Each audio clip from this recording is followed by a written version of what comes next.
Well, let's get started. What's up? I like to try and make myself available to the general public, anybody that would like to have a philosophical discussion. So let's do it. What's up? All right. What would you like to talk about? I'm sorry? What would you like to talk about? I wanted to talk about a video that I found interesting with you and Larkin Rose on objective morality. Uh-huh. Right. And what I found interesting in that video is that Larkin tries to outline the different metaethical theories that can prove or qualify anarcho-capitalism. Deontological libertarianism, as you and I well know, is I think the most popular brand of ethics that libertarians and anarcho-capitalists and voluntarists use to defend the non-aggression principle, which is, a simple, straightforward axiom, says do not initiate force onto others. Then there's the consequentialist types like David Friedman, who would, in The Machinery of Freedom, he makes some very weird probabilistic arguments that might have some importance to them, but I don't think that utilitarianism, as altruistic as an ethical theory can be, is compatible with the system of individualism at all, right? And there is, I'm sorry? I didn't say anything. Go ahead. All right. And there's a third brand of ethics, which is called correlative ethics, which is my brand of ethics. And basically, I justified the non-aggression principle, not through deontological morality, because I think that duties can be broken at any time, and sometimes,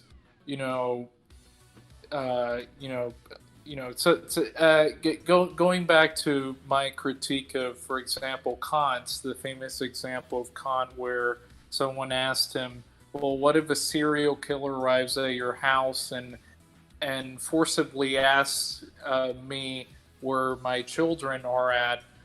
Shouldn't I lie to them? Shouldn't I break my deontological duty to lie? I would be violating the categorical imperative in that regard. So it's not perfect. It's far from perfect, because aggression can be initiated whether how axiomatic a non-aggression principle is or not. Human behavior is going to be infallible.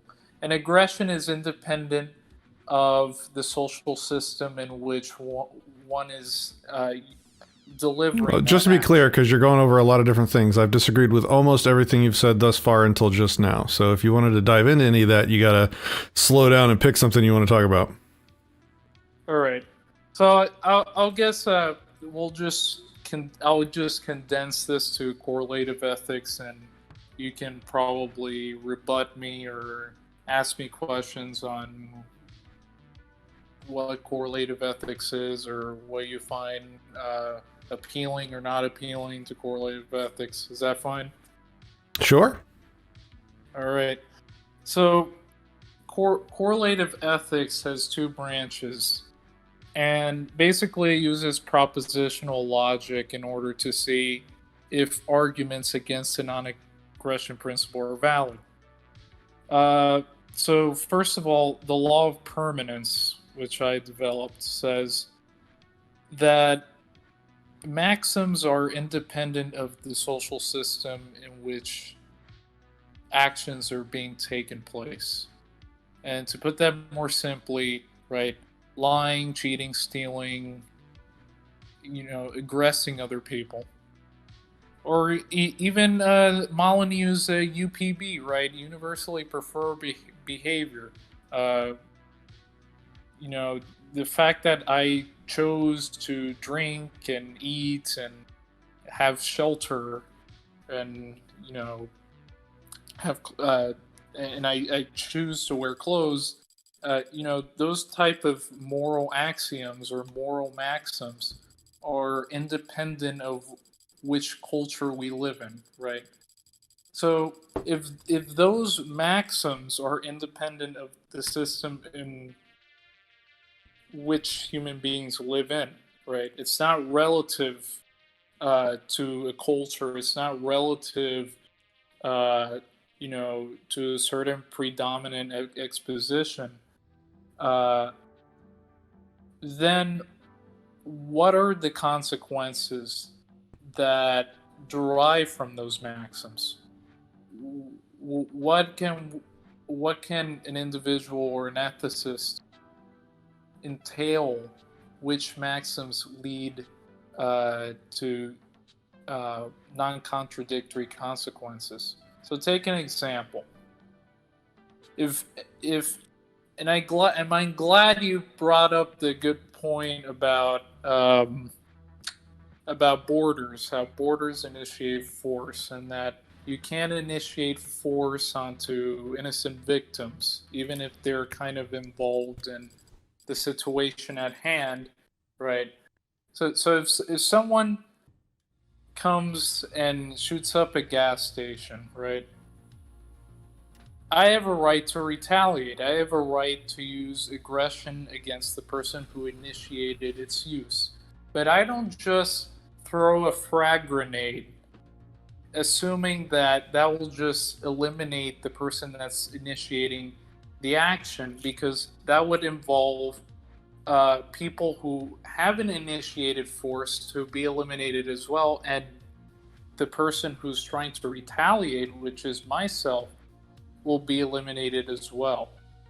So if everyone committed force onto each other, then there's no right in that sense. There's no reason to defend the non-aggression principle, because it's if everyone's committing force onto each other, right, then you know it results in self-termination, and universal harm is inflicted upon universally every single member of society, right?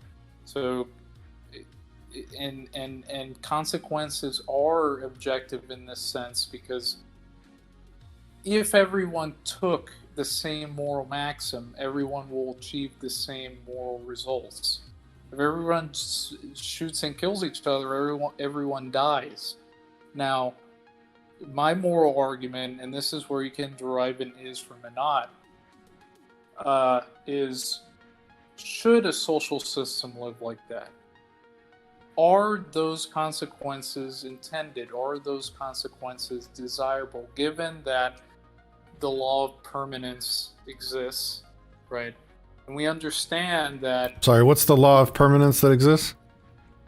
The law of permanence says that maxims are independent of any social system, right? So my ability to swing my fist at you is independent of whether we live in anarchism, whether we live in socialism and communism, fascism, things like that. That's pretty self-evident, I think, right?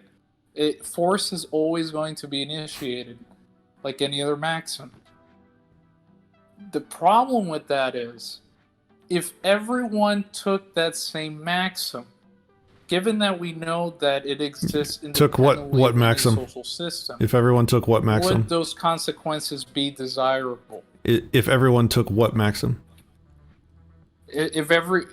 Just pick maxim X, right? If everyone chose to use aggression against one another, and you know, are those consequences desirable, right? And if I'm defending a moral axiom like the non-aggression principle, each individual, the only people that can determine to not obey the non-aggression principle, there is a dissipation of the non-aggression principle, right? Everyone's it's called the pro-aggression principle. Everyone's committing aggression. This is a hypothetical scenario, but if everyone chooses to use aggression, everyone will die. It's something like 2 + 2 = 4. At any time, at any place, people have the ability, have the potential to use aggression. And if everyone at any time, at any place, chose that certain maxim, they will achieve that result. Now, the moral argument is, should human beings want to live like that? So that's what I would defend the non-aggression principle as. I don't understand what you're asking me for. It sounds like you're vlogging. What do you want from me? What conversation do you want to have from me? What input do you want to have from me? Oh no, I just wanted to ask you if correlative ethics was a viable philosophy to defend anarcho-capitalism, the non-aggression principle.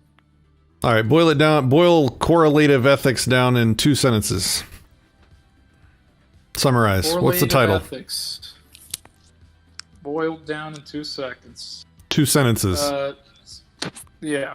So I'll start with the law of permanence. That was the first sentence. What's the second one? The law of alteration. Okay, that was your 2 sentences. I don't know what you're talking about. give me the summary in 2 sentences. The law of permanence under correlative ethics states that maxims are objective in the sense that it can be applied by anyone at any time under any circumstance, okay, under any cultural or social system. So what I'm getting out of that is that the law of permanence is just the same thing as saying that ethics or logic in general don't act in the world. They're not tangible. Got it. What else? All right. According to the law of alteration, consequences are subjective because it is dependent on the person or the people performing a moral action. It is not true that I could lie, cheat, and steal all the time and I would always get away with it. Now, if everyone lied, cheated, and stole from each other, it is as much as a contradiction as everyone sacrificing themselves to each other. Who is the last person to benefit from the sacrifice, or the last person to lie? What difference does that make? The last person to kill. Why is that important? Everyone objectively achieves the same result. If Why is that important? If everyone lies, everyone is deceived of the truth. If everyone commits aggression, everyone dies. Why is that important? Consequences become objective in the social realm once everyone decides to use their potential to act out their maxim, and they apply it on consequentially. They apply it to interaction with other beings, other sentient beings.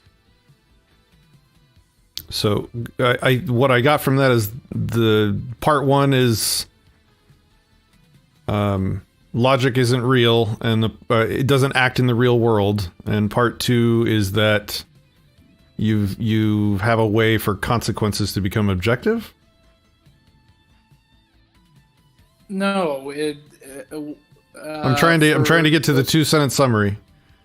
The law of permanence said that maxims or moral intentions, right? Maxims are not the same thing as moral intentions. Maybe we're not using... Let's define our term. What do you mean by maxims? Maxims are moral intentions. What's a moral intention? Define that. A moral intention is a sort of...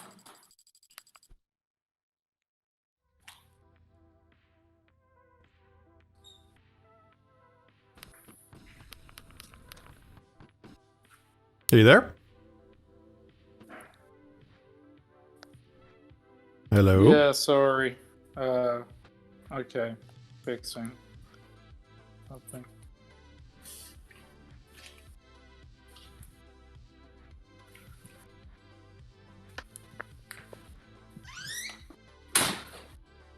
So you asked what is a moral a maxim, right?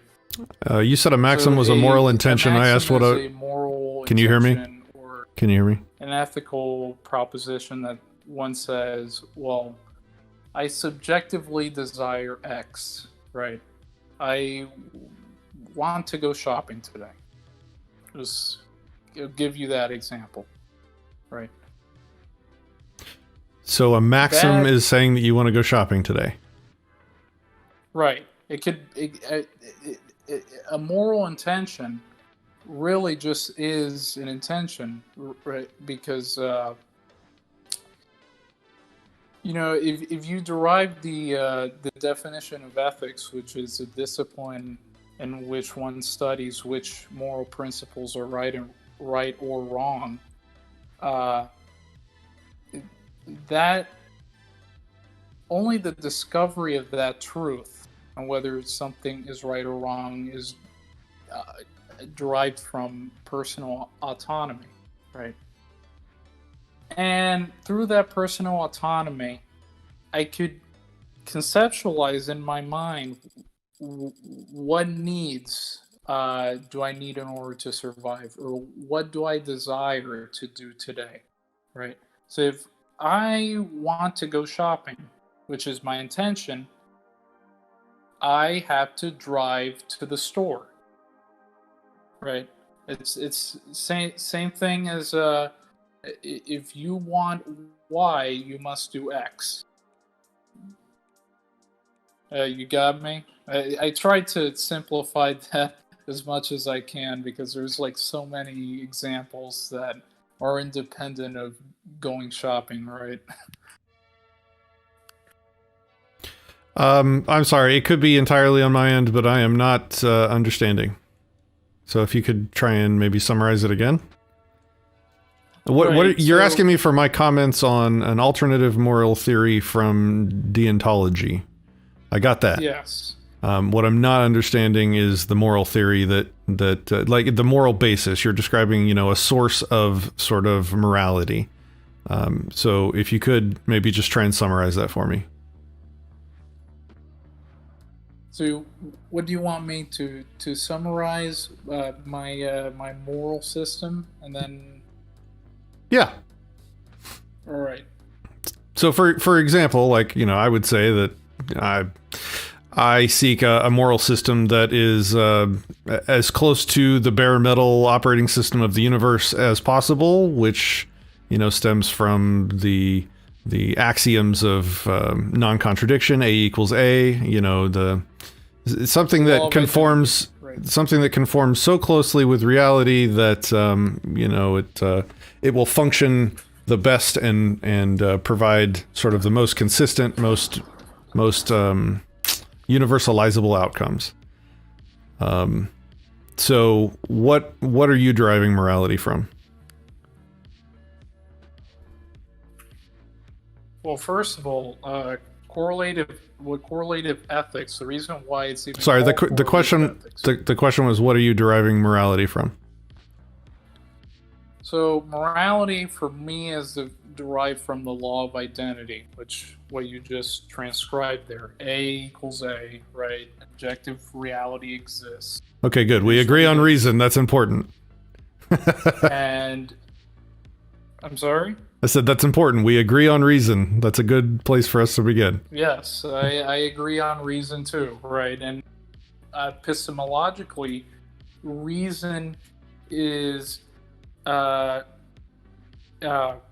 application of one's mind in accessing that objective reality through the senses and through logical induction and rationalism, right? And when it gets time to base or derive morality from, given that if reality is objective and I have access to it by my senses and by my reason, then the moral imperative is, well, then what moral intentions actually correlates to consequences that work in reality.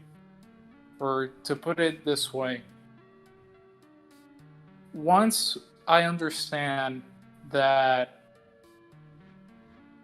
basically human beings have an unlimited sense of knowledge, right? There are no limits to human knowledge, there are no limits to pure reason. Then it is a moral imperative to discover, well, what is the truth? Is the truth relative? Right? And in the case of truth is relative, and if morality, let's say, is relative, then that just says that maxims are dependent on what a culture or a certain social paradigm decides to be morally virtuous or true. And my rebuttal to that is no, right? Just because a culture or a social paradigm tries to formulate some sort of morality does not make it right. Or just because you describe how cultures differ on moral views does not mean that it's always going to be that way. What makes something right? What makes something right? Well, what makes an action right? We need to be clear on what is right here. That's why I'm asking. Is actions that correspond to objective reality. What actions, what principles should I use to guide my own life? Okay. So what makes something right? So something that is right, like I said,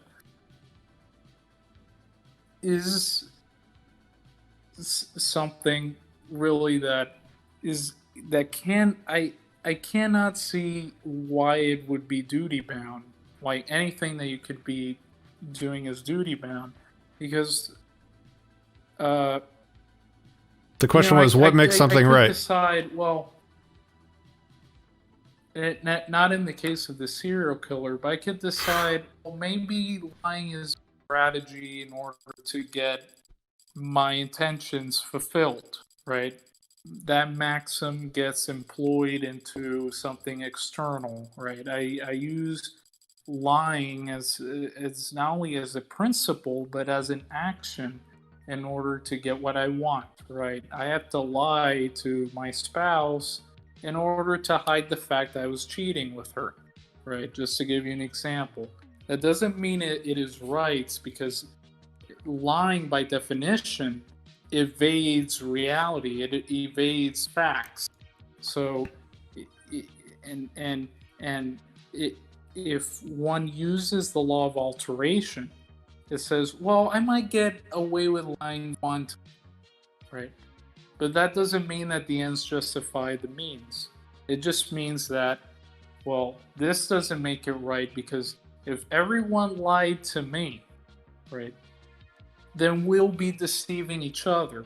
Therefore, we're denying objective reality, and therefore our actions aren't right. So actions are right given that they correspond to the law of permanence, to the law that whatever maxim that you try, if everyone achieves the same maxim as you, everyone will suffer the same consequences. Or put it, because suffer is subjective, everyone will be affected by those maxims. I don't know if you got some of that. What makes something right? Well, I just explained that. Can you do it again, maybe with less words? What makes something right? Well, again, something, I don't know what something is, right? I'd like to think that morality is about actions. It's not even about the people performing the actions, it's about the nature of the action itself, right? So, using force in order to limit someone else's autonomy is morally wrong. Why? Why? Because morality, in its axiomatic sense, is the principles that should guide one's life, right? If I'm not free to use my mind in order to pursue whatever maxim, whatever principle, then that is the negation of principle itself, right? So morality is derived from autonomy.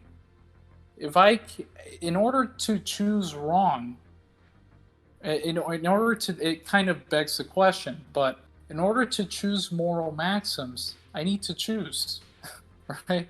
In order to deliver a certain intention, I need to be free to think. So if someone points a gun to the back of my head and says, now you need to think the way I want you to think, and 2 plus 2 doesn't equal 4, it equals 5, then my skull gets nullified. I have no choice but to obey the whim of someone else. So morality is not derived from whim, and it cannot either be derived from coercion. Morality is derived from autonomy, because the very principle is, in order to decide what is right or wrong, I need to be free to make that choice. I need to be left alone. That's the axiomatic starting point of correlative ethics. What makes something right?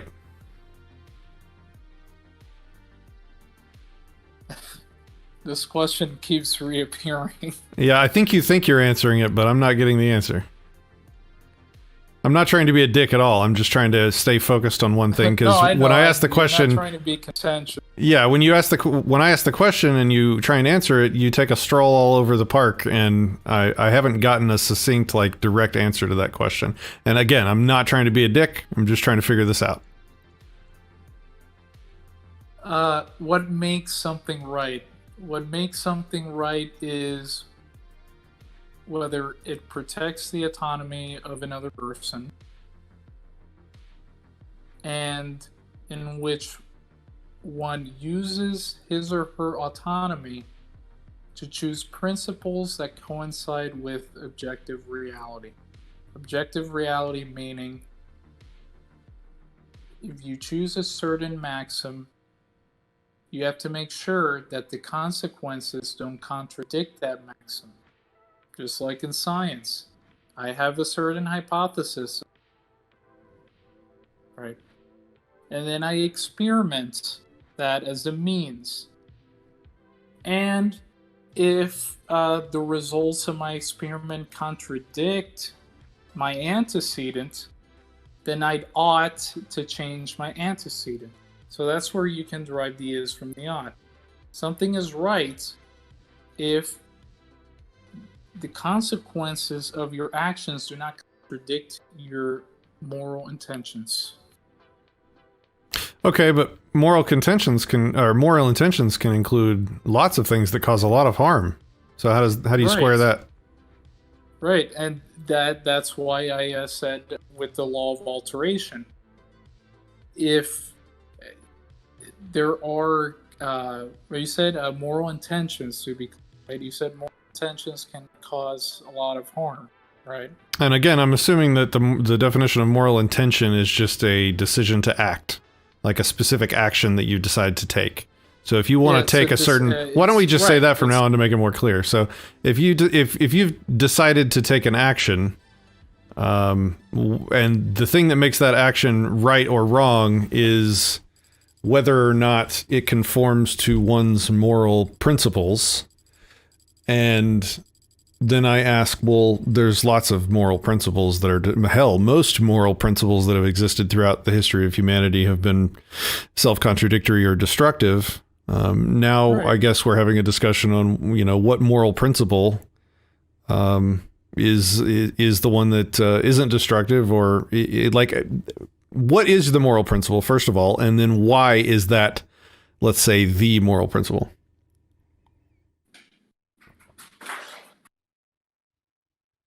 I don't think there's just one principle. I think it's trying to examine which principles and plurality work. So um, which consequences don't contradict that driving maxim intention? Well, the outcome, the consequences of one's intentions can be wildly different from what one expects or what one intends. Right. Is this a flavor of consequentialism that you're arguing for? It's not a flavor of consequentialism, because consequentialism does is affirm the consequent. It basically says that if you get away with something, right, it doesn't specify the objectivity of it. It doesn't specify if that maxim is applicable to the situation, right? It just says the ends justify the means. Do whatever it takes to get to your goal, right? If it takes 100 million people to die under communism to achieve the proletarian revolution, whatever, then that's morally justified. Now, just to give you an example, that is not correlative ethics. Correlative ethics is not consequentialist or deontological by nature. The reason why is both of them.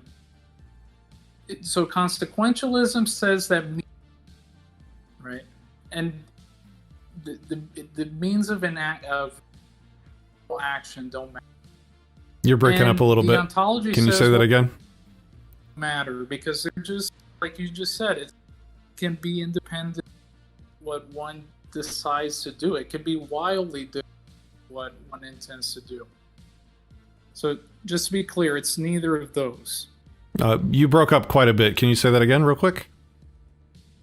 That correlative ethics is not either consequentialism or deontological morality, right? All right. Where did this correlative ethics come from? Well, who invented it? Let's say. Huh? Who invented it? Like, where did it come from, or is this something that you're coming up with? Well, that's something that I've come up with for years.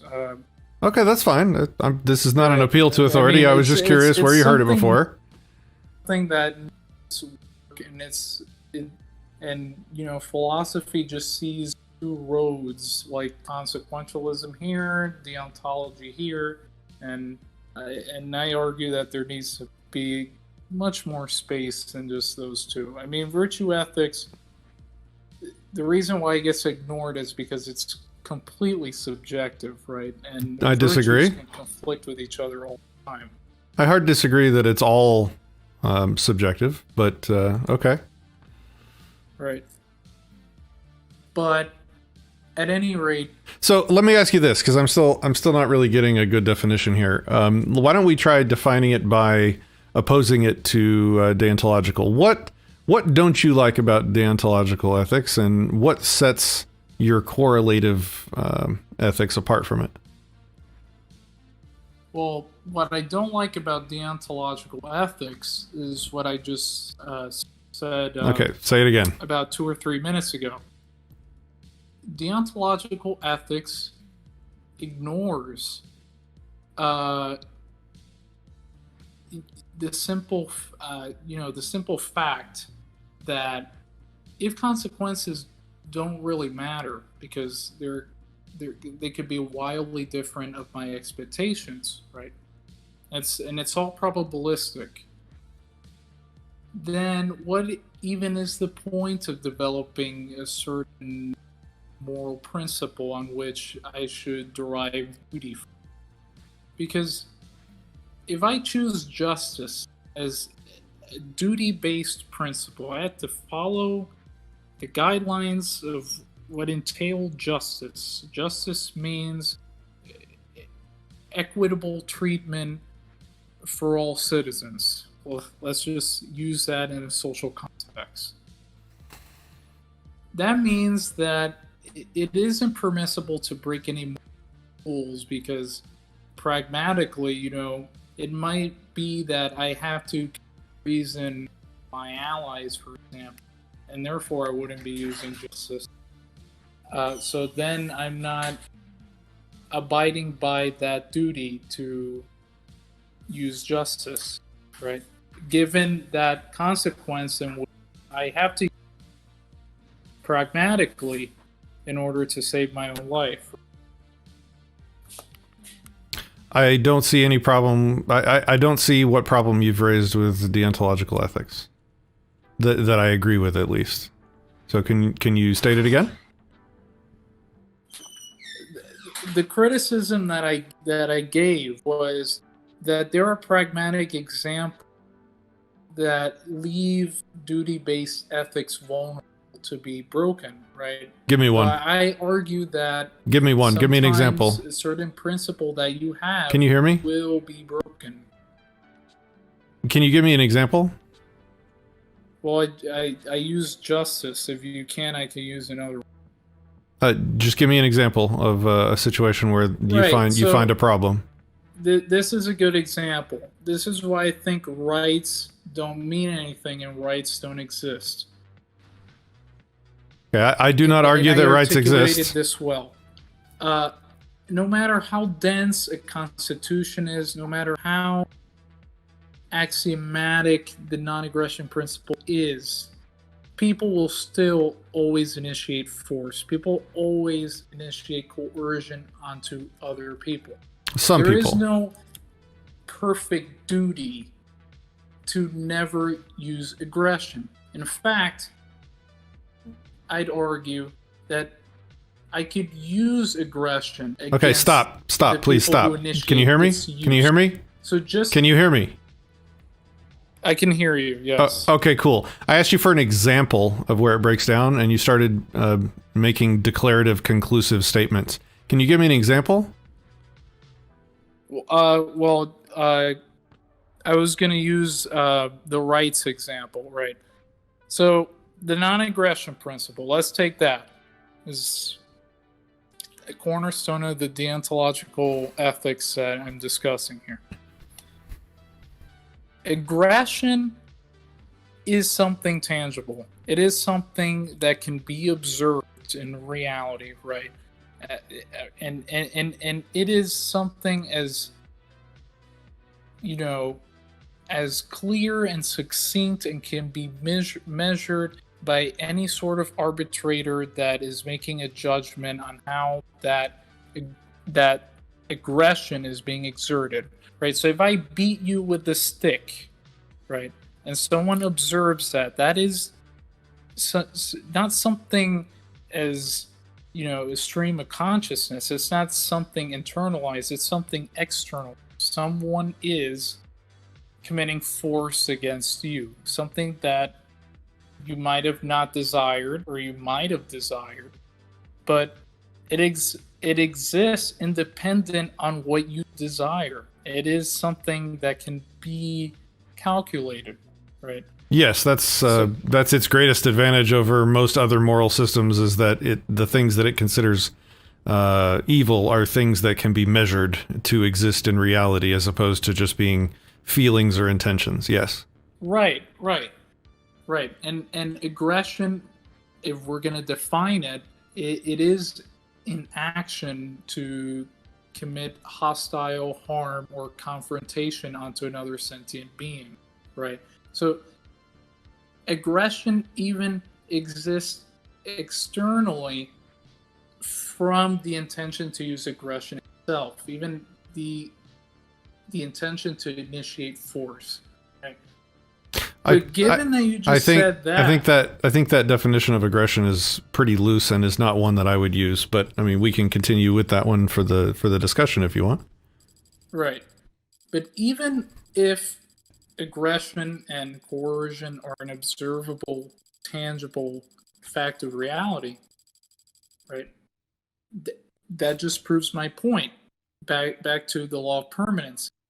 Aggression is something that is bound to happen at any time, at any place, anywhere. Not because of its actuality, but because sentient beings possess the potential to use aggression onto one another.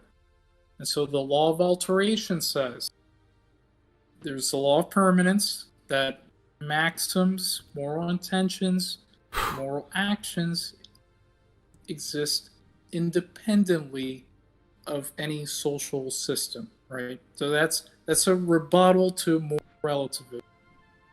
The law of alteration is a rebuttal to consequentialism because it says that consequences become objective if everyone categorically took that same principle of aggression and applied it at any time, at any place, anywhere, independent of any social system.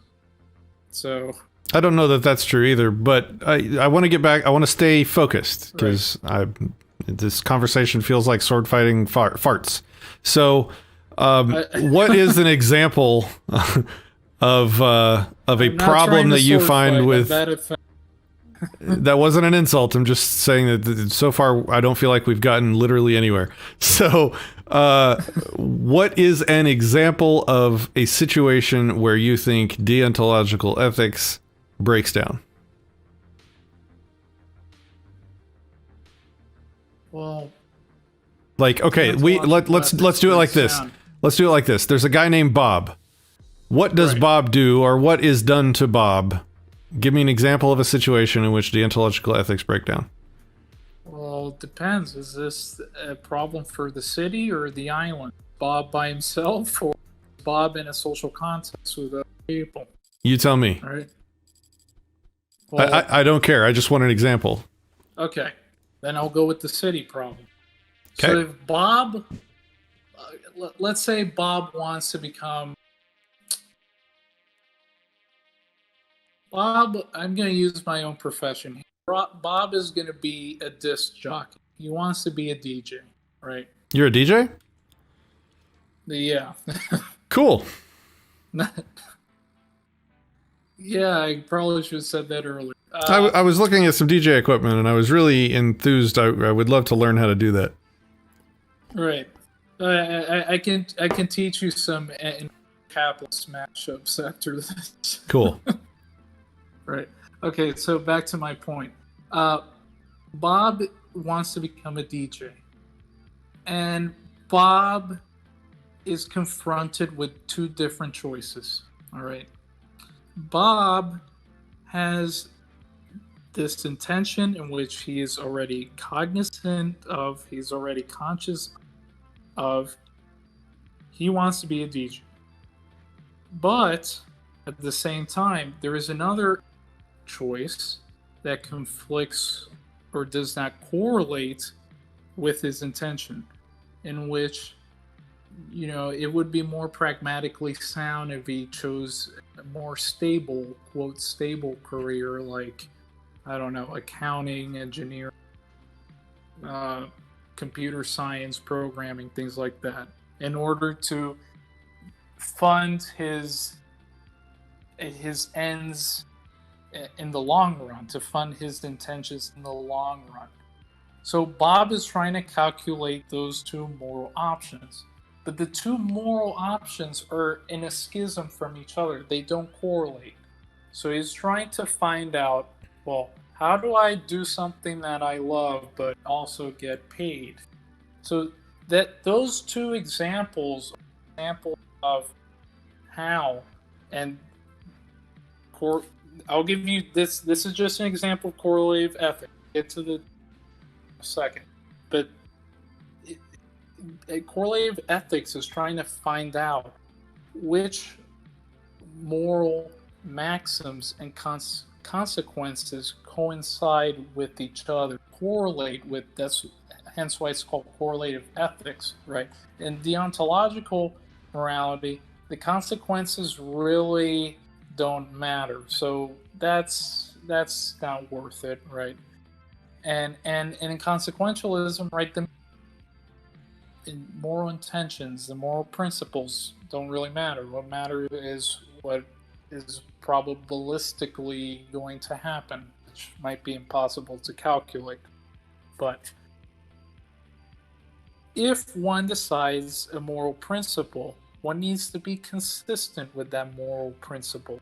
So there's a section of correlative ethics that employs propositional logic or deductive logic into your decision making.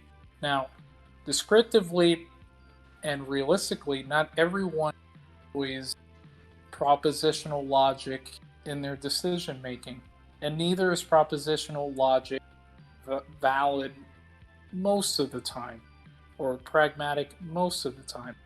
Often people make choices based on whim and not on reason. But if I choose reason, then I have to decide which consequences correlate back to my intentions. The same thing with science, right? Results need to coincide with the antecedent, or else the antecedent is wrong. So I'm trying to find out which principles are wrong. In the case of deontological morality, right? In the fact that if you take a moral duty, prima facie duty, right? That Ross, I'm not a big fan of Ross and ethical pluralism, but he basically uses this: that there are multiple moral principles that are correct, and that's why we might be duty bound to break principles, not duty bound to obey principles, duty bound to disobey all principles and then conglomerate them with each other, like a paradox of choice. So I might value justice in my life as a duty-based principle. I'm never going to commit an injustice. But let's say I'm involved in a war and, you know, some private military contractor, offers me a lot of, and now I'm enabled to commit treason against my enemy. Does that really make it just? Then in that case, then I just broke my duty-based principle of committing justice, right? On a pragmatic example. So that's just one of the the other contention is the categorical imperative, which is Kant's version of deontology, flawed. There are inconsistencies in it, right? And what he basically did was secularize the golden rule, secularize Christianity, treat people as means and not ends. What does that even mean? Do unto others as you'd wish others would do unto you. Well, what does wishing have to do with anything, right? Some people do wish to be mistreated from other people. What if I'm a masochist and I like being harmed from other people, and I get pleasure from being harmed from other people? Just because I have intention to follow the principle, foregoing pain in the case someone harms me, that doesn't make the golden rule correct. Love thy neighbor as myself. Really? I'm not sure a lot of people love their neighbor. Right. Human beings are innately selfish. And selfish in the sense, not in the rational sense, but selfish in the sense of in the conscious sense, that we're always thinking about ourselves in conscious sense. So yeah, the golden rule just doesn't abide by nature, and it's completely self-sacrificial and altruistic. So that version of deontological disagree. Others, the non-aggression, okay, pretty random, right? I mean, all right. What if someone chooses? I walk into an capitalist society, and that since it's that bars private property or property, let's just take the private off of it, right? enables stick beatings, for example, right? Right, and in that subjectivist sense, if they want to use aggression against me, well, then I have a right to use aggression against back. There's right? no such thing as an anarcho-capitalist society. So I'm not really sure where you're going with this example, but at least I feel like we're finally getting to something that we can talk about. So give me an example of a situation that me with the ethical system that I have spent time describing on my YouTube channel that I'm assuming you're familiar with. Give me an example of a situation where I would call something good or evil that you would not, or vice versa. Show me a difference.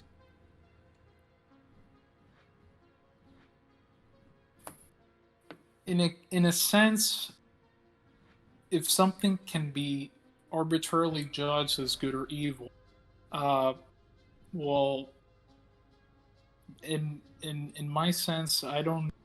First of all, those terms, good and evil, are completely irrelevant to what I'm trying to say. So, when I think of good and evil, I think of that people are reacting either in a pleasurable sense towards some moral action or in a disgusted sense towards the moral action.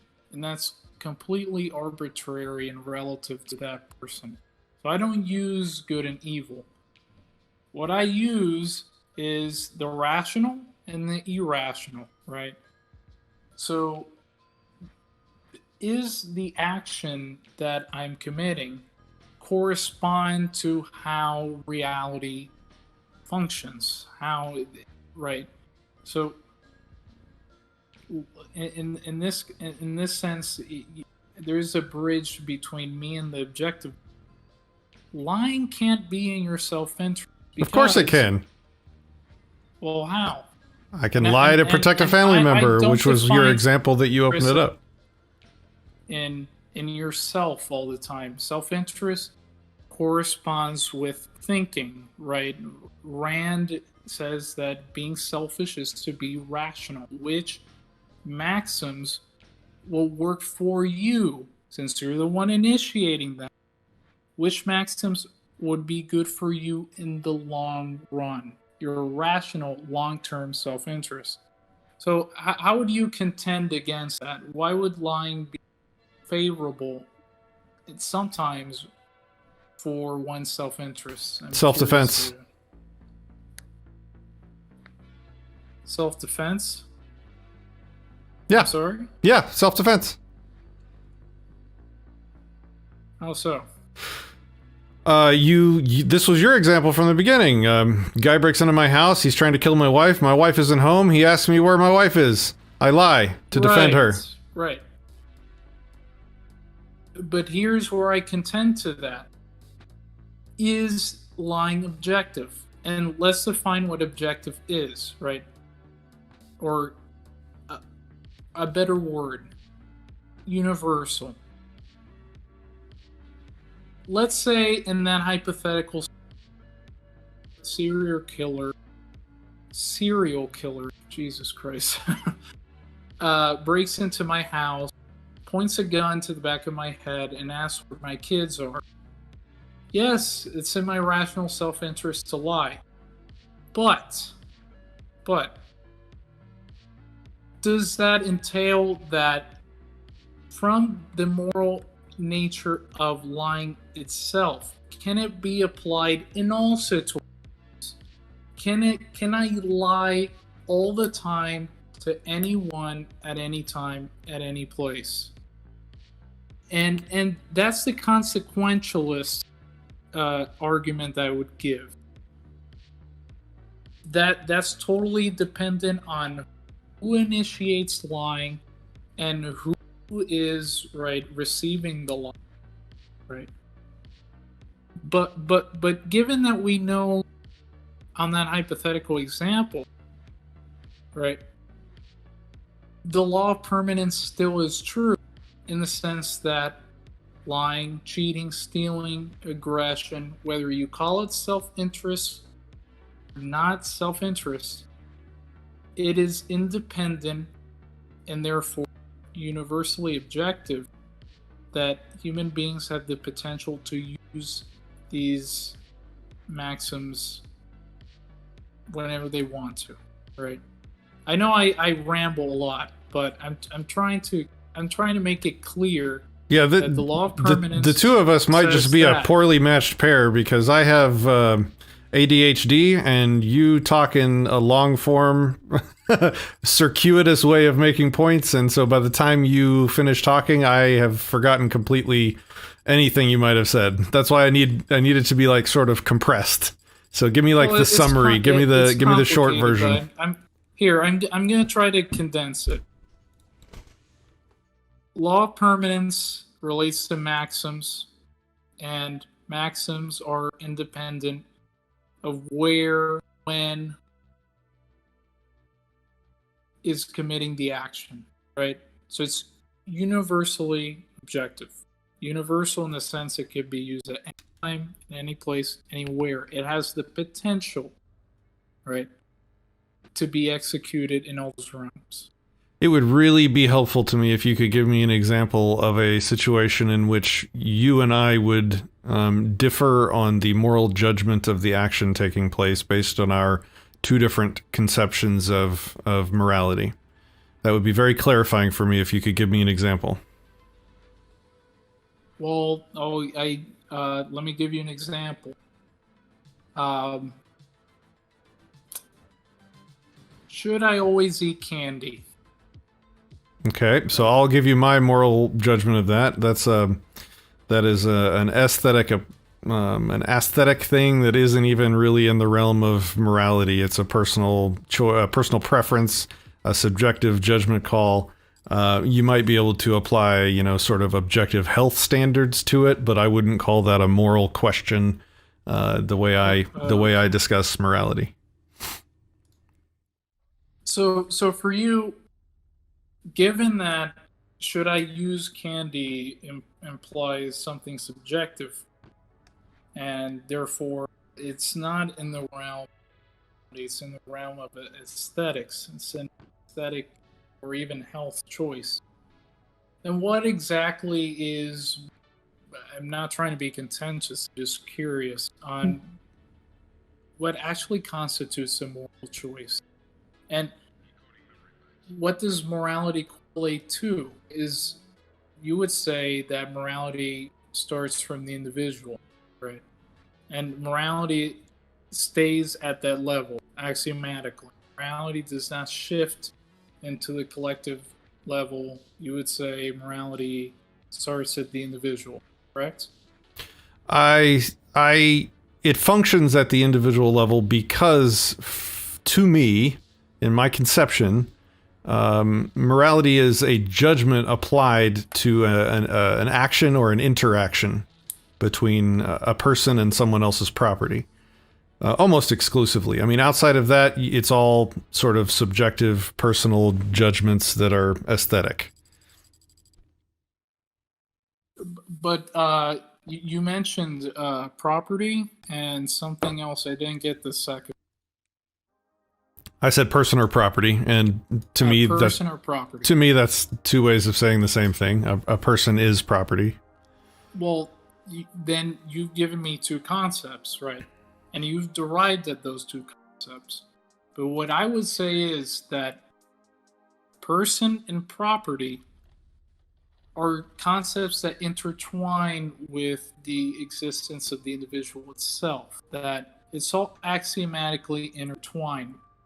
Property and the individual, the property being the fruits of one's labor, really an extension of one's self-ownership, is intertwined with that individual's life.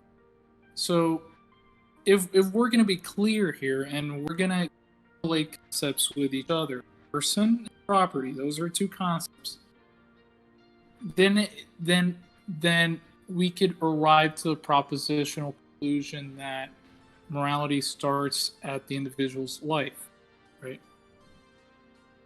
But that goes exactly back to my point, is that almost all ethical theories arrive at proposition. Now, most of those propositions are flawed, right? Like, give for example, this is why another issue that I have, people defend libertarianism but are deontologists, the word freedom.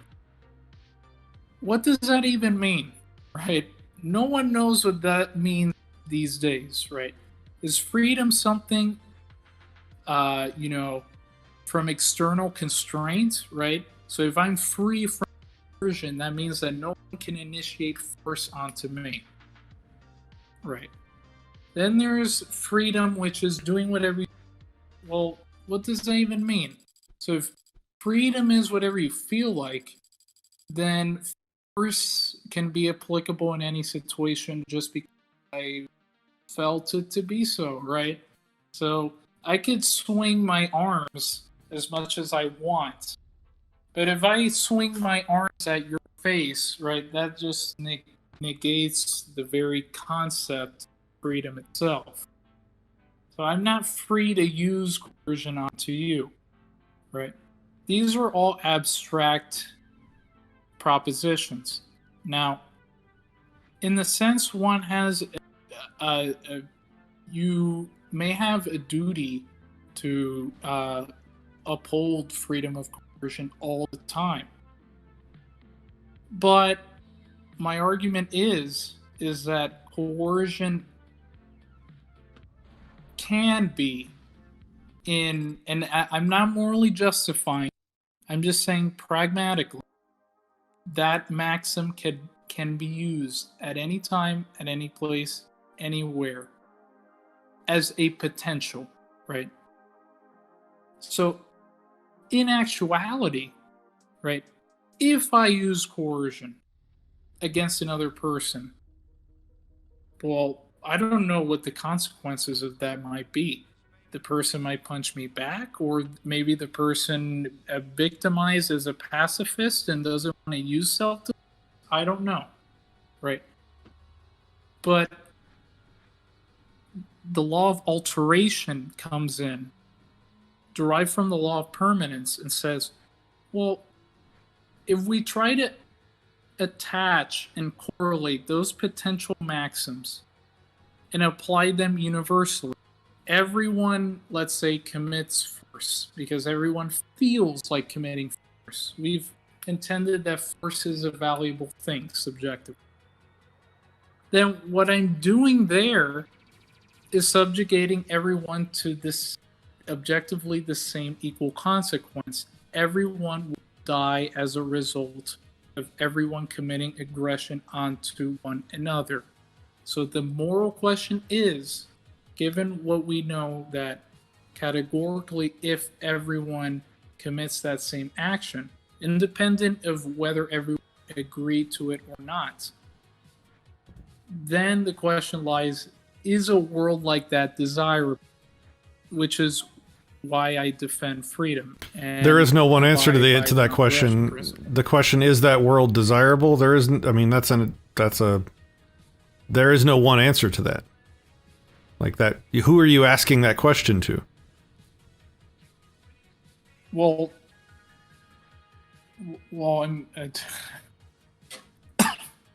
I'm asking the question to you or to myself or really to anyone, right?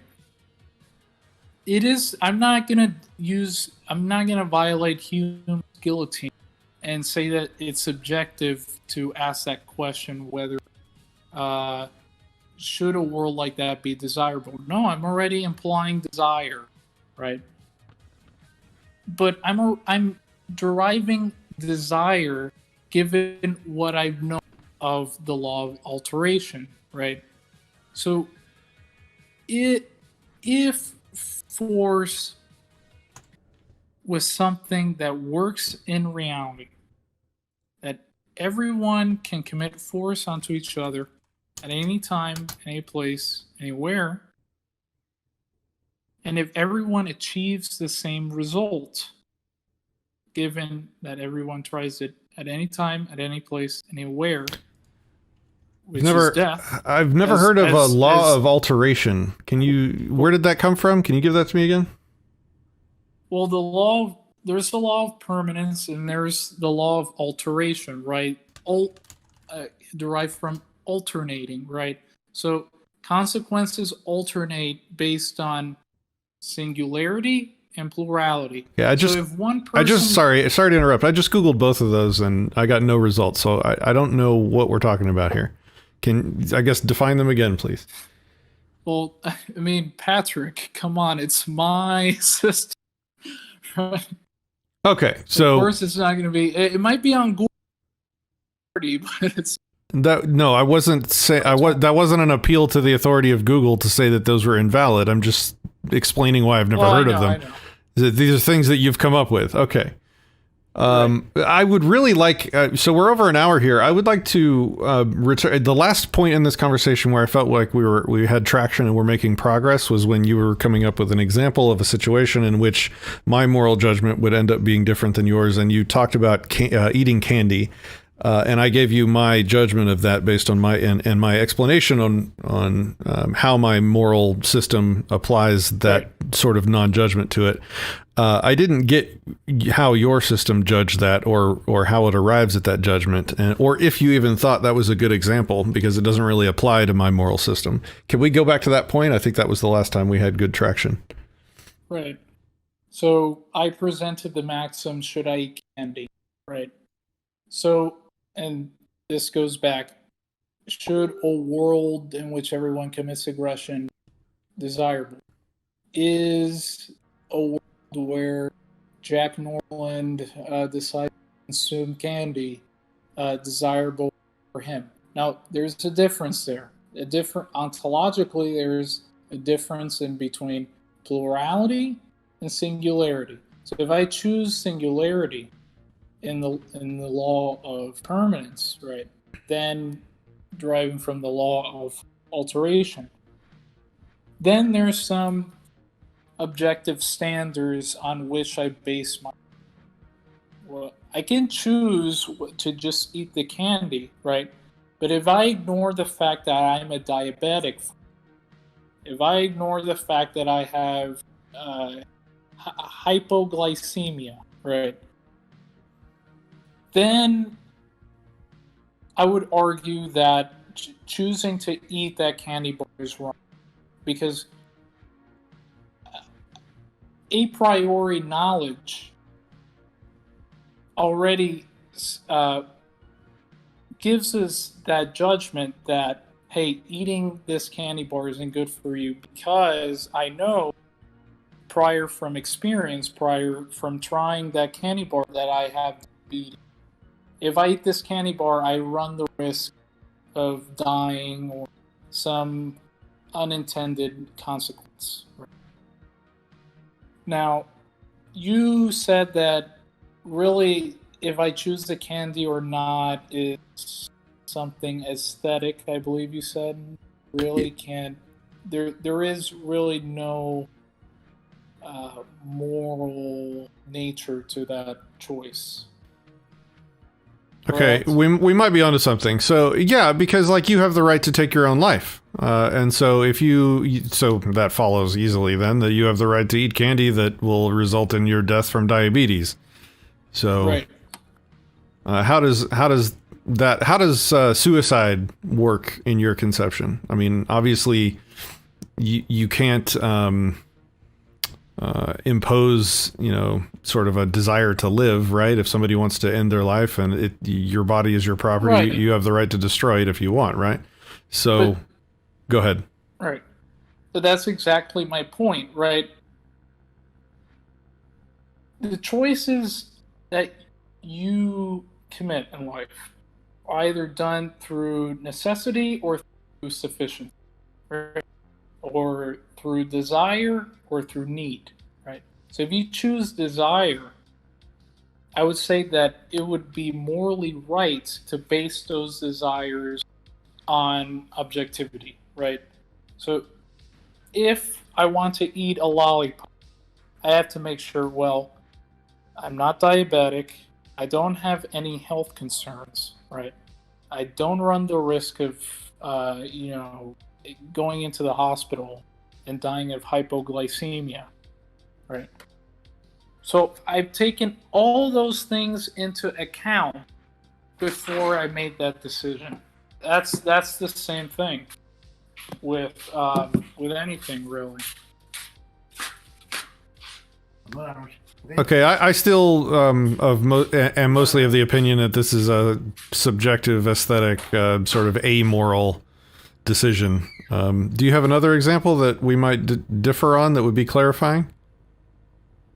Because for the most part, this seems like a distinction without a difference. So tell me why I'm wrong. What's the distinction? Well, I think the distinction was that you said that I choose again really not a moral choice. You said it was an aesthetic choice, correct? Yeah, because for me, morality is about human interaction, not one's sort of personal choices that don't affect anyone else. Okay. So you said that don't affect anyone else. So, I mean, that's just completely arbitrary, right? You just randomly threw in others, right? That doesn't affect anyone else. I'm trying to get to where you said everyone else, right? Because then you're just implying me eating candy doesn't affect anyone. That was my presumption. I'm sorry? Me eating candy doesn't affect anyone else. That was my presumption. Maybe I misunderstood your example. Well, I mean, that's subjectively true, that me eating candy doesn't affect anyone else. Okay. So how could that be judged evil, let's say? Because others is not the standard, right? And I don't know why others would be the standard if, given that we know that no one's choosing the candy bar for me. Why should I even care who gets affected or not, right? I chose that candy bar either through necessity or through sufficiency, right? Through desire or through need. But I would argue that even if it is voluntary, even if it's choice-based, even if an individual does it, if it negatively affects an individual, then it is morally wrong. Like I just gave you an example. If I eat that candy bar while being a diabetic, I am objectively bringing an unintended in life. You're breaking up a lot. I don't know if it's your mic sensitivity or something like that, but probably. Yeah, I've been having my that's better problems for a month. So when I say that something is immoral or evil or, morally wrong, what I mean by that is that it is an action that someone could use force to stop or prevent from happening. So I have a feeling that we're using a different definition of those terms. Would you agree or disagree? I would agree. Okay, so when you say morally wrong, what do you mean? Morally wrong in the sense of is the maxim that I'm committing achieving an unintended consequence, right? So if I'm choosing the candy bar out of personal desire, right, not out of the desire to, but I achieve death. Since I achieved death, and as the end result, as the long-term result, as an unintended consequence, then it is morally wrong, right? So you're saying that I would have the right to make a judgment call as to what is going to be the consequence of your decision to eat candy, and if I decide that it is going to result in your death, that you don't, and you're not trying to kill yourself, then I can use force to stop you? No, because I never consented to it. I never desired to be forced into not making this decision in the first place. Then My decision is to voluntarily pick up that candy bar and eat it. And so I could not stop you. Well, if I did not desire it, if I did not desire in the moment in which I was choosing the candy to be stopped, then yeah. I think what you were trying to imply is external from my decisions. Like if an old lady is get closer to your mic again. I think you get quiet or get away from your mic or something, and then it starts cutting out again. Right. What were you saying? That what you're using is the example, like if an old lady is walking down the street and you use version to, you're breaking up. Life, so maybe speak up or something.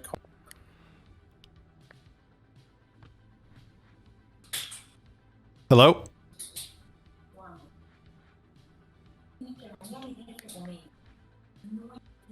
Hello? Hello? There we go. All right. Whatever you're doing right now is what you need to keep doing, because you're coming through clearer again. You were talking about a lady getting run over or something? Can you start over with that? Yeah, so if the lady desires to cross the street, is it okay to, but she might run the risk of getting killed. Is it okay to use physical coercion to, pull that lady away so she can be safe and not run over by a car? That's only you're if trying to imply with the candy example. Only if she consents to it. Okay, but let's assume that she didn't consent to it, because then you owe restitution. She chooses to cross down the street. She's not thinking of whether someone is going to imply force or not.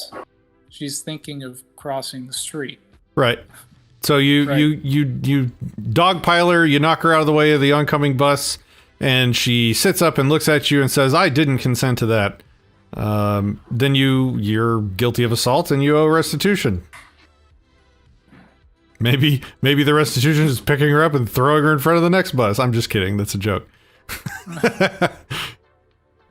I don't see the problem there.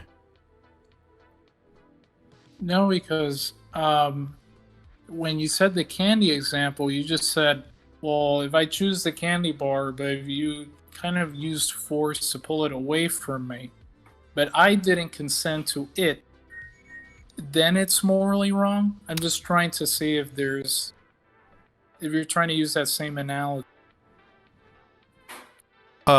If I don't know, for some reason thought that you were going to die from a piece of candy you were about to eat and I grabbed it from you and then you sat up and looked at me and said I didn't consent to that, then I would owe restitution for the assault. Like, I'm not inconsistent on that. But only if that action coincides to me. You're breaking up again. So only if that action coincides, that action that you're committing, right, coincides with me consenting to it. Correct? Yeah, I cannot affect other people's property without their consent. That is a universalizable statement. Why is it universalizable? Because everyone can behave according to it at all times, in all places in the universe, future, past, present. But how? First of all, that's not true. It's not true that everyone can leave each other alone all the time? Well, I think the burden's on you to prove that. Well, is it true? Well, I don't know what you're trying to imply here. Is it true that everyone can abide by this principle at all? places, anywhere. That's what you're implying, right?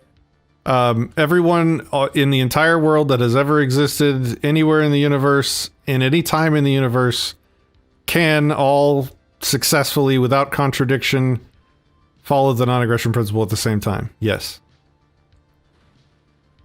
Not saying that they will, saying that they can. I'm not saying it's universal. I'm not saying it's part of the universe. Hold on, let me finish. I'm not saying it's part of the universe. Okay. I'm not saying that it's universal. I'm saying it's universalizable, meaning it could be usable by everyone in all times and all places. Well, then then there's really no distinction between your form of morality and the law of permanence, because the law of permanence says potentiality and actuality, right? That we have facts that suggest that aggression has been used, right, by human beings at all times, in all places. No. Right, and this is kind of superficial. I'm not currently using force right now, so that's not true. Right, but the law of permanence says that the maxim is independent on where it happens and when it happens and why it happens. That's what I'm trying to say. I don't see how that's relevant. It's relevant because you've chosen a principle that you said that is universalizable. I'm having a hard time pronouncing. That it can be, but it doesn't imply that it is. Right. Actuality doesn't imply potentiality. Of course. Yeah, I'm not making that contention. Right. Yeah. So, I mean, clearly all humans don't behave morally at all times, clearly. Right. Clearly we know that. But in the case that this principle is not desired to be universalizable, wouldn't that just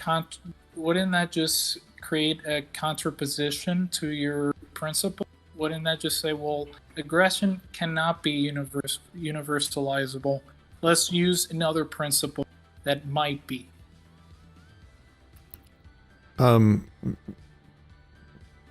What other principle can be universalizable?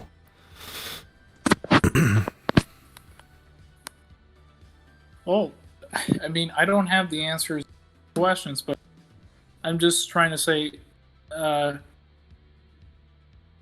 because here's the thing. Language is subjective, right? And people's definitions on what a word is varies, right? So your definition of aggression might be than my definition of. I mean, and in which case, which aggression are we talking about? Physical aggression, right? Like something observable and tangible in reality, like me punching you in the stomach, or me beating you with a stick? Or is it mental aggression, like you said something I didn't like, implying subjectivity in that sense? So therefore you violated the non-aggression against me. You said something that made me upset. Why would you think that I'm saying that anything anyone could determine aggression to be is universalizable? That would be a pretty dumb thing for me to say. Like, no, I'm obviously only talking about my definition of aggression being universalizable. I'm not saying okay, good. that you would abide by that being universalizable. I'm saying if a person does not deem it such to be universalizable, how does one derive any principle from that? So if it's not universalizable in a sense, and if people disagree on the definition of that principle, people disagree on what aggression is, my automatic reaction would be, well, logically people would choose another principle which they agree with. That's not saying that you want to make aggression or you believe aggression to be something that is always universalizable. I'm saying if people don't consent to it being universalized, people don't agree on it being universalized, I don't consensus, I don't think that you're using this. I don't think you understand what I mean when I say universalizable. If you think it's something that someone has to consent to, it's more like a math equation. So like whether or not someone consents that 1 + 1 = 2, it does, and I can prove it mathematically. So when I say universalizable, I'm talking about the exact same thing. It's not opinion. It would be objective in the sense that it is not opinion based or not subject, or does not include subjectivity. Does not include bias or Right. I'm talking more like a math equation kind of universalizable. Right. So we need to be clear on what universalizability is, right? Right. But here's the thing. You just said that it was subjective, right? So if I'm proposing the binary, if I can, and if I said, well, it's subjective now, it's independent of any bias and maybe by universalizable you mean that it has the potential, not the actuality nature of action, correct? Like I just said 4 minutes ago. When I say that the non-aggression principle is universalizable, I mean that it could be used by everyone at all times and all places. Right. So then you would be agreeing with the law of permanence, because I just said the beginning of the conversation that maxims, moral intentions, moral actions, moral principles are independent in terms of potentiality of any social paradigm.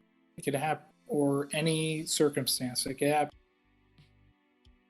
anywhere. Correct? Yeah, sure. Sounds good. Sure.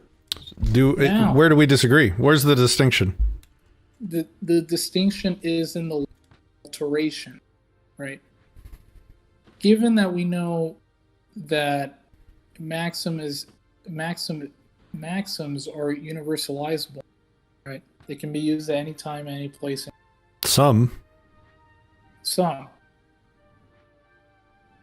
Which in case is the fact that I would say most can't.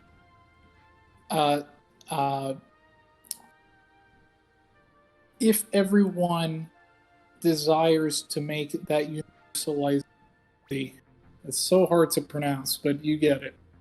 Universal, right? Everyone chooses, let's say, aggression at any time, at any place, anywhere. In that case, everyone achieves the same consequence. So consequences like maxims are also universalizable, and if everyone committed the same action, disagree, anytime, at any place, anywhere. You keep using the word maxim, but I'm not sure. Subjective. I'm not sure how you're using this word maxim. There's certain words that you keep going back to, and I don't really understand why. So like I'm talking about the non-aggression principle, and and the aggression word in the non-aggression principle means no property violations. So like aggression is a property violation. That is very specific in terms of aggression. Like other people could say like yelling at somebody is aggression. Well, that's not what the non-aggression principle is talking about. It's talking about property violations. So it's the non-property violation principle. Do not initiate the use of property violation. Okay. And so if everyone it is logically contradictory and a non-starter to propose a situation in which everyone in the universe or everyone in the world all operated on a rule that property violation was the moral good. It's self-contradictory because if even with two people in a room, this is right from Molyneux's book, if you had two people in a room by themselves and they both attempted to hold the idea in their head that property violations was the moral good, to be good, you had to violate property. It would be self-contradictory because both people would have to necessarily consent to property violation, or they would be evil. And if they consented to property violations could not occur, because a property violation is by definition a violation of consent. I'm not violating your property if you consent to it. And if both people consent to property violations, then neither can violate property, and therefore neither can be good. So the situation is a performative contradiction. So if neither of both parties, if both parties consent to that property violation, then it's a logical contradiction itself. That's what you're saying? I'm applying the non-aggression principle to the thing that you keep saying, where you suggest that, like, okay, in a scenario where everyone in the world took that rule and tried to behave by it, I'm saying that's a logical contradiction. That is not a valid scenario. Because if everyone in the world took violating the NAP as the good, it would be a performative contradiction, because they would all consent to it. Therefore, the crime couldn't happen. Therefore, no one could be good. But so you're implying unanimous consent. So if everyone decided to make that maxim universal, then no one would actually commit that. It would be impossible. So impossible. Okay, that's another. Just like you can't steal from somebody that's giving it to you. Like you can't say, like, hey, Patrick, here's $10, and me say, haha, I've stolen your $10. Like, no, you gave it to me. You consented. That's not theft. So if I said that I had to be a thief to be good, and it was impossible for me to steal because you consented, then I have a performative contradiction in my ethics.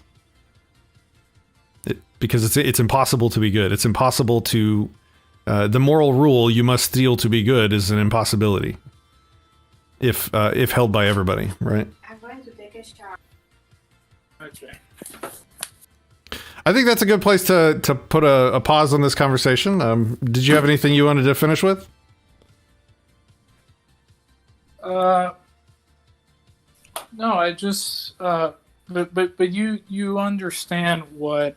Well, there really is no difference in the law of permanence and your system. I think the difference is the law of alteration, right? Oh, I have no idea. I still don't understand what that is.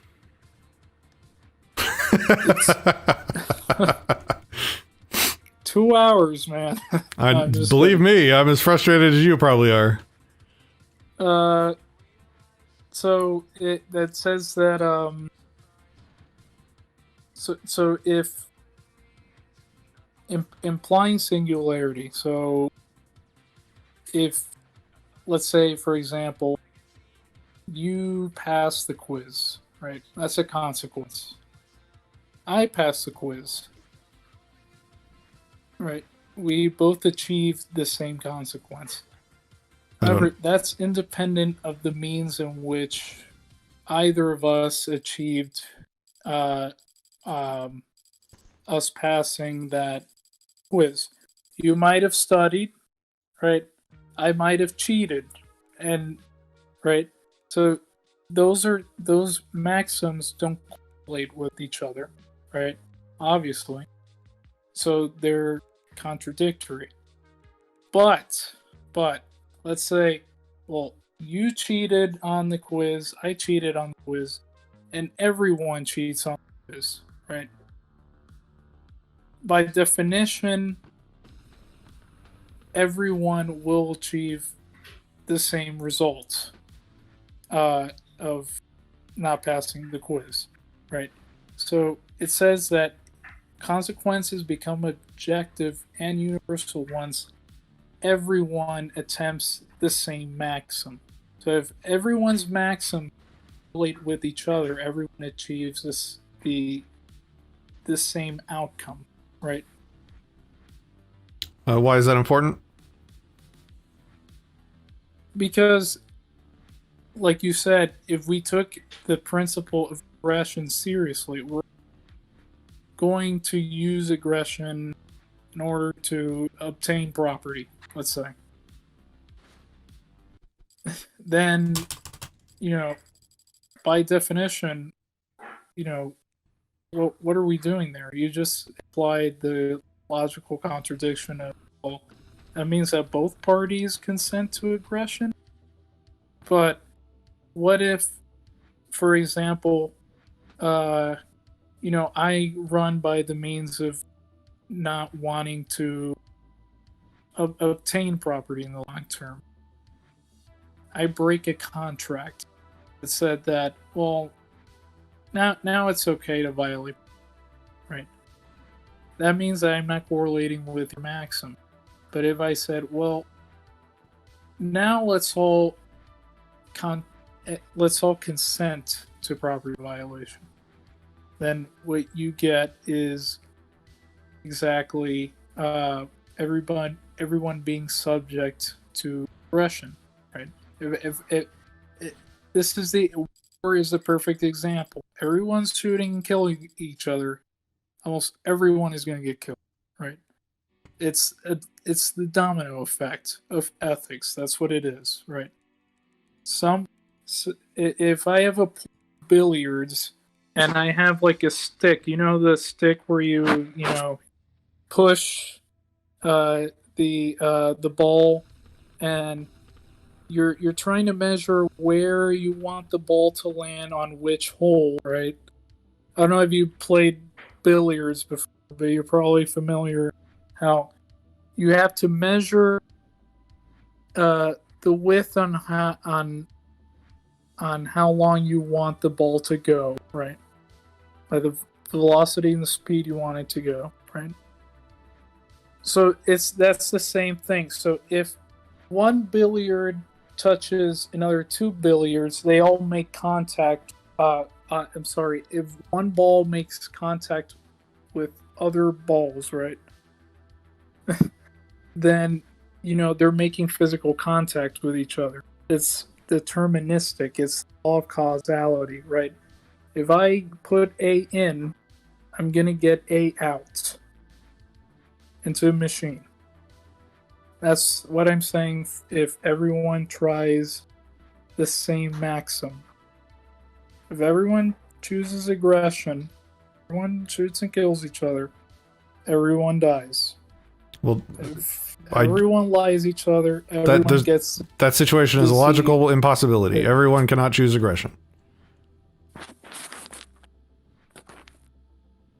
Okay, if it is logically impossible, is not what I'm saying. Is it pragmatically impossible? Well, it doesn't matter. It's logically impossible. It can't, I mean, if it can't even logically happen, it certainly can't happen in the real world. Right, but that's just one example, right? You're just limiting it to the principle of aggression. I'm just saying any principle, right? So in the case of if everyone chooses to cheat on a test, what do you think would happen? I would ask you that question. The test is pointless?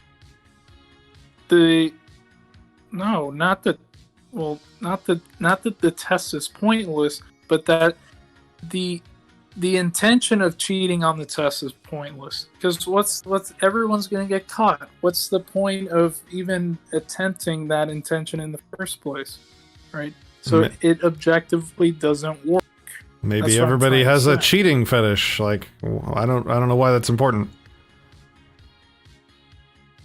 Not everyone has the cheating fetish.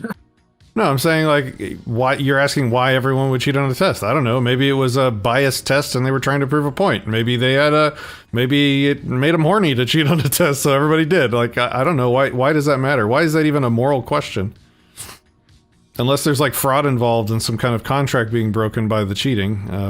I don't understand what. But why fraud? Just because it's in a social context? That's kind of like the difference between. And I'm not trying to be contentious here, but between you and me, because you just because I breach a contract then that makes something implicitly morally wrong. That's not what I'm trying to get at. I'm trying to get that anything that you choose in life, whether it be cheating, something negative, something positive, right? In the case if everyone tried that out, if everyone cheats on a test, everyone will get caught at some point, right? So if that maxim came to nothing, if it just dissipated, right? It got us nowhere. If what maxim? Well, maxim, the moral intention to cheat, right? Then what is the point of choosing it? What is the point of cheating if everyone's going to get caught and we won't achieve the goal of passing the test?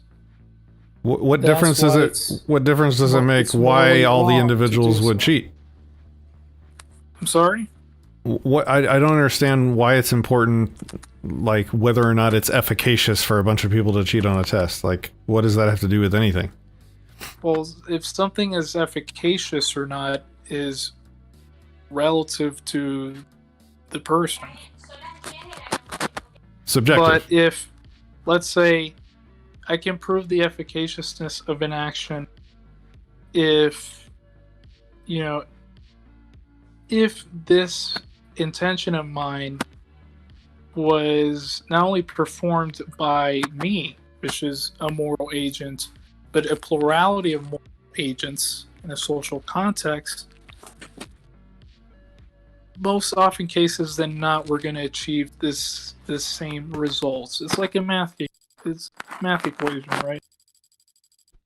2 + 2 = 4, right? So if there's right, or look at it this way, which makes more sense. 1 × 1 = 1. Everyone chooses that maxim. Everyone obtains the same means in order to perform that maxim, and everyone achieves that same. That's what I'm saying. Therefore what? Therefore, that proves that in the case that maxims are universalizable, and a certain maxim can be decided to be universalized, people had the intention to make a maxim universalizable, then they need to be willing to accept the fact that if everyone commits the same maxim, everyone will achieve that same result. That's what I'm saying. If everyone commits to cheating on a test, then everyone will cheat on a test. No? Okay. No, because cheating is the intention, right? And the means. They aren't the ends. The ends are probable, right? Right. I'll give you an example. So, correct my sentence. I'm running short on time. Correct my sentence. Soon. If everyone cheats on a test, then what? Then everyone will fail. Then everyone will get caught. Then what would be the point, pragmatically? How do you know everyone will fail? How do you know everyone will get caught? Those don't follow. Those are non sequiturs. Well, why? Well, pragmatically, it's not a non sequitur, right? Imagine you're in a room with other people. There's like 12 other people in front of you. And let's say there's a logical chain of events in which everyone is whispering to each other, ear by ear, the answers, right? So it might be that in 10 minutes time, for some reason, the teacher is not looking at everyone in the class whispering by ear to each other the answer. But probabilistically in the future, she would. And she would detect that action being tangible. Everyone's whispering to each other. Maybe it's a dumb teacher. Maybe the teacher doesn't care. Maybe everyone cheats poorly and they don't do a very good job, so their answers aren't close enough for it to be detectable. Well, in that sense, if the teacher does, well, then you're just implying again my point that if she doesn't care about them cheating on a test and she just basically consents to it, it's okay, right? Cheat on a test. She's agreeing with that maxim. Do you see what I'm saying? What does this have to do with morality? If you have to go, that's fine. We can stop here, but Right, but just to make it clear, it has to do with, because I define it as which principles constitute right and wrong. And what is right corresponds to the law of alteration, right? That if your consequences contradict your maxims, then it's wrong. In the same way in science, where if the results of an experiment contradict your hypothesis, you ought to change your hypothesis. Same thing applies with the law of alteration, right? Everyone chooses to shoot and kill each other, right? What would happen? Self-termination, right? So that wouldn't be a desirable maxim. So that's just a clear overview. So if I want to not kill somebody and an action I took in an attempt to not kill somebody killed somebody, then I should change and start wanting to kill people. No, but here's the point. If I imagine in which everyone utilizes the same maxim that I choose, and everyone performs that action, even myself, because I am included in that plurality, right? Then I have to be accepting the fact that if everyone agrees to kill each other just because we disagree on a certain maxim, then we're going to die, right? So then I would say, well, if my maxim results in mass termination, shouldn't I change that principle of mass aggression, mass termination, to something else? That's what I'm trying to say. Why? Why? Because it implies some propositional failure there, right? That was what I was saying. Like if my intention is to not kill anybody, and in my attempt to not kill somebody, I kill somebody, you're saying that implies that I should change my axiom to try and kill people. No, because the example I gave was the axiom of killing people. So that axiom becomes universalized, right? What would result? That's that same exact thing. Said mass termination. Everyone dies. If everyone holds that killing people is good and consent is not part of that equation, then everyone... No, it's not. It doesn't have to do anything. It doesn't have to do really anything with consent, because let's say, for example, North Korea invades the United States, and it's we both consent to attack each other, right? We both consent to declare war on each other. We both declare to use force against one another. But that isn't the main focus. The main focus is, well, now that I've chosen war, I have to accept the consequences of that war, right? Whether I lose or win it, that really doesn't matter. What matters is I've chosen that maxim, right? And now I have to be abiding by the fact that, that anything goes. That if I shoot a cannon at you And we're in that circumstance, you're going to shoot a cannon back, right? There's reciprocity. And that reciprocity is the same thing that can be utilized with consequences, right? So if everyone commits that same action, whether they consented to it or not, right? Whether they agree, I don't think that's absurd. Very little people are going to agree that they're going to rape each other, right? I can't think of a kid that consents to rape, that says, "Hey, rape me. Here you go." Right? "Hey, kill me." Right? "Okay, I'll kill you." Right? Consent really doesn't matter. It's just once I take that maxim and both parties utilizing that action, if it doesn't go right, then that maxim should be changed. That's what I'm saying. Well, for me, consent is morality. So I guess we can basically leave it there. You said you had to go, and we're coming up on 2 hours anyway. So I appreciate the conversation. I hope that people listening understood more than I did.